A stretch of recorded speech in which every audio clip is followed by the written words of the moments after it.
मेरा नाम संजय है। मेरी शादी को अभी 4 महीने ही हुए हैं। मेरी पत्नी स्वाति बहुत सुंदर है। आमतौर पर जैसे लड़कियों का स्वभाव होता है, स्वाति बिल्कुल उसके विपरीत है। मेरी पत्नी बहुत कम बोलती है। उसका स्वभाव ही कुछ ऐसा है, थोड़े अलग स्वभाव की है। अभी शादी को सिर्फ 4 महीने ही हुए हैं, तो मैं कोशिश कर रहा हूँ उसे समझाने की। मैं कई बार चाहा कि उससे बहुत बातें करूँ, लेकिन फिर मैं उसे देखकर चुप हो जाता हूँ। फिर मैंने सोचा कि वो जैसी है वैसे ही रहने देता हूँ, बदलने की कोशिश नहीं करता हूँ। बस फिर धीरे धीरे उसकी यही बात मुझे अच्छी लगने लगी। कभी कभी मैं जब कभी कभी जब मैं ऑफिस से समय पर नहीं आ पाता, तब भी बस वो सिर्फ यही पूछती है, आज लेट हो गए। मेरे ऑफिस के काम और बाकी बातों के बारे में वो कभी भी नहीं पूछती थी। पूछने पर वो कहती थी कि मैं ऐसी ही हूँ, मुझे ज़्यादा बातें होती नहीं है। मेरी पत्नी के साथ मैं बहुत खुश था, हमारी ज़िंदगी अच्छे से चल रही है। लेकिन फिर कुछ ऐसा हुआ कि जिसने मेरी ज़िंदगी में हलचल मचा दी। आस पड़ोस में रहने वाले लोगों को उसके घर से ज़्यादा पड़ोसी के घर में क्या हो रहा है इसकी चिंता रहती है। मेरे पड़ोस में भी मेरा एक दोस्त रहता है, लेकिन वो मेरे साथ काम नहीं करता क्योंकि मेरी पत्नी इतना ज़्यादा बात नहीं करती। इस कारण वो पड़ोस के लोगों से ज़्यादा दोस्ती या मेल मिलाप नहीं बना पाती है। मेरे दोस्त की भी शादी हो चुकी है, वो भी वहाँ अपनी पत्नी के साथ रहता है। एक दिन सुबह जब मैं ऑफिस में जा रहा था, तब उसने मुझे रोक कर कहा, और संजय क्या हाल है। थोड़ी बहुत बात करने के बाद वो बोला कि आजकल तेरे घर बहुत सामान आ रहा है, रोज एक डिलीवरी बॉय आता है। उस समय मैंने उसकी बात पर ज़्यादा ध्यान नहीं दिया। मैंने कहा कि कुछ मंगवाया होगा। स्वाति ने बाहर जाना उसे पसंद नहीं था, वो घर पर ही घर की चीज़ें मंगवाती होंगी। मैं ऑफिस चला गया और उस बात को जैसे ही मैं भूल ही गया। घर वापस आकर मैं स्वाति से इसके बारे में बात करना भी भूल गया। सच कहूँ तो उस समय मुझे लगा कि इसके बारे में क्या पूछना, लेकिन जैसे कि मैंने कहा, आपके घर में क्या हो रहा है यह आपसे ज़्यादा पड़ोसियों को पता होता है।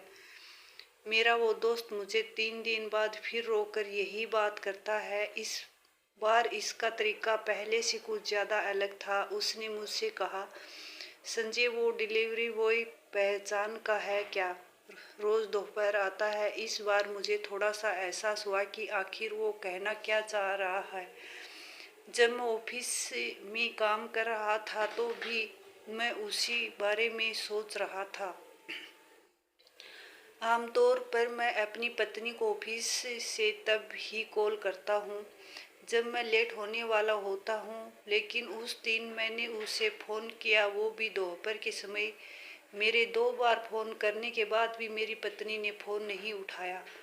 मैं अपने काम में लग गया, लेकिन मेरे मन में अब कई विचार उठने लगे। मैं अपना काम करने लगा। करीब 2 घंटे बाद मेरी पत्नी का फ़ोन आया। बोले कि फ़ोन कहीं रखा था, पता ही नहीं चला कि आपका फ़ोन आया है। उसने पूछा कि क्यों फ़ोन किया था। मैंने कहा कुछ नहीं, आकर ही बात करता हूँ। शाम को मैं घर गया। मैं चाहता था कि मेरी पत्नी से सीधा सीधा पूछ लूँ, लेकिन मैं वो नहीं कर पाया। मैंने उससे पूछा कि कुछ शॉपिंग कर रही हो क्या ऑनलाइन। उसने कहा नहीं। मैं आगे कुछ पूछता, लेकिन वो उठकर वहाँ से किचन में चली गई।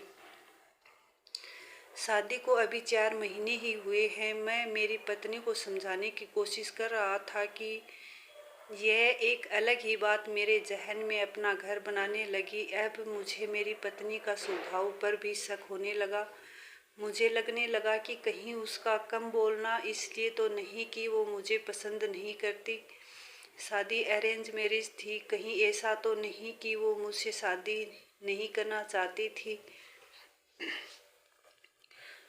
जो बातें उसकी मुझे अच्छी लगती, उन्हीं बातों के लिए अब मेरे मन में सवाल उठने लगे। यह सवाल मेरे ही नहीं बल्कि आस पड़ोस के लोगों के मन में भी होंगे। मेरा अब ऑफिस के काम में मन नहीं लग रहा था। मैंने सोचा नहीं था कि मुझे ऐसा कुछ करना पड़ेगा। मैंने फैसला किया कि मैं ऑफिस से जल्द घर जाऊंगा। उस दिन मैं मेरी पत्नी को बिना बताए ऑफिस से दोपहर को निकल गया। मैं सीढ़ियों से अपने फ्लैट की ओर जा रहा था और सोच रहा था कि जो मैं सोच रहा हूँ ऐसा कुछ भी ना हो। मैं अपने फ्लैट के दरवाजे पर पहुँचने वाला ही था कि तभी मेरे घर से एक लड़का, जो कि डिलीवरी बॉय ही था, निकला और सीढ़ियों से नीचे जाने लगा। लड़का करीब 20 साल का होगा। अब मैं वही सीढ़ियों पर सोच में पड़ गया। बाकी की थोड़ी सी सीढ़ियाँ मुझसे चढ़ी नहीं जा रही थी। अब मैंने सोचा कि आज हाँ या मैं नहीं, आज पूरी बात होगी। मैं अपने फ्लैट के दरवाजे पर पहुंचा और बेल बजाई। दरवाज़ा खुला, लेकिन दरवाजे मेरी पत्नी ने नहीं बल्कि किसी और ने खोला, वो भी करीब एक 43 साल की महिला ने। अंदर से मेरी पत्नी ने मुझे देखा और कहा कि अरे आप आज इतनी जल्दी आ गए, आपकी तबीयत तो ठीक है? मैं अंदर आया और कहा कि नहीं, ठीक है, ऐसे ही बस। मैंने मेरी पत्नी से पूछा कि यह कौन है? वो बोली कि यह सुधा दीदी है। इतना कहकर वो तो रुक गई, लेकिन फिर सुधा दीदी ने मुझे कुछ बताया। वो बोली कि मैं स्वाति के घर के पास में रहती हूँ। स्वाति मेरी शादी में छोटी सी थी, लेकिन इतने सालों बाद वही इसने मुझे पहचान लिया और मेरी मदद की। मेरी पत्नी ने उन्हें रोकना चाहा, लेकिन वो नहीं मानी। उन्होंने कहा कि स्वाति मुझे एक दिन अचानक ही मिल गई थी। मेरा हाल उसे मैंने बताया कि मेरे पति के जाने के बाद हमारी आर्थिक हालत ठीक नहीं है। मेरा बेटा पढ़ाई में अच्छा था, लेकिन डिलीवरी बॉय का काम करने पर मजबूर हो गया है। स्वाति ने उसकी कॉलेज की फीस भरी और उसे पढ़ाती भी है। कभी कभी मैं भी आ जाती हूँ उसके साथ। सोचा था कि मैं आपसे मिलूं, लेकिन मेरा एक छोटा सा टिफ़िन सेंटर भी है, इसलिए घर जाकर खाना बनाना पड़ता है। आज से मिलना नहीं हो पाया कभी। मैंने उन्हें कहा कि इसने कभी बताया नहीं ऐसा कुछ। वो बोली यह ऐसी है, इसके मुंह से कुछ निकलवाना बहुत बड़ा काम है। ज़्यादा बोलती नहीं है, लेकिन इसका दिल में बहुत कुछ रहता है। मुझे जैसे अपने इस स्वभाव के कारण आप घमंडी या और आने लगी सकते हैं, लेकिन इसको ही अच्छे की जानता है कि वो ही बता सकता है इसका दिल कितना साफ है। उनकी यह बात मुझे सीधे लगी। मैंने भी आखिर कुछ और ही सोचा था। उनके जाने के बाद मैंने स्वाति से बात की और कहा कि तुमने कभी बताया नहीं। वो बोली कि क्या बताती, जीवन है, यह सब तो होता ही रहता है। हम क्या किसी की मदद करेंगे? सब करने वालों वो है। मेरी पत्नी को मैं समझ गया, लेकिन अब मैं कोशिश करता हूँ उसे ज़्यादा से ज़्यादा बात करने की। दिन भर क्या किया, यह ज़रूर उससे पूछता हूँ। दोस्तों, कहानी कैसी लगी कमेंट करके ज़रूर बताएं। कहानी अच्छी लगी तो चैनल को लाइक, शेयर और सब्सक्राइब ज़रूर करें। धन्यवाद।